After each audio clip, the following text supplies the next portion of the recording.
If you took your old salary and divided it by 2,080 hours to get your freelance rate, you're underpaid, not by a little, by around 40%. In the next few minutes, I'll show you the actual math, and by the end, you'll have a number you can defend in any negotiation. An employee's hour and a freelancer's hour are not the same product. When you were employed, someone else paid for your health insurance, your taxes were split with your employer, your slow weeks were covered, your software, your laptop, your retirement.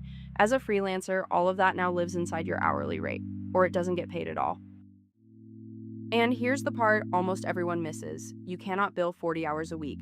Between finding clients, writing proposals, invoicing, emails, and admin, most full-time freelancers bill 20 to 25 hours weekly. The rest is real work.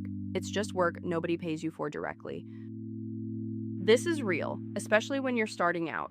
In my first 6 months as a freelancer, I was working almost 12 hours a day, roughly 80 hours a week, but only about 15 of those hours were billable. And that was in a good week. It can be incredibly frustrating, but the key is understanding how to price your billable hours so the unbillable ones still get paid.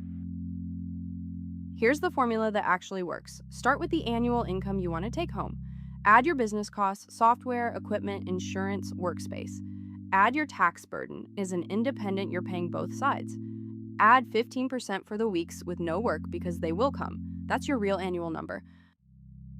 Now divide by your billable hours, not 2,080. If you bill 25 hours a week, 48 weeks a year, that's 1,200 hours. Worked example, you want $60,000 take home. Costs, $6,000. Taxes, roughly $18,000. Buffer, $12,600. Total, $96,600. Divided by 1,200 billable hours, $80 an hour, not the $29 an hour that salary math gives you. Same lifestyle, nearly triple the rate. The number feels high because you're comparing it to salaries and your clients aren't. They're comparing you to agencies charging $150 an hour and to the cost of hiring, recruiting, onboarding, benefits, management overhead. Against those benchmarks, $80 an hour is a bargain. Real rates are also a sales asset. Clients respect the professionalism implied by a rate that might seem high at first, and they quietly doubt the work of someone charging far less than everyone else.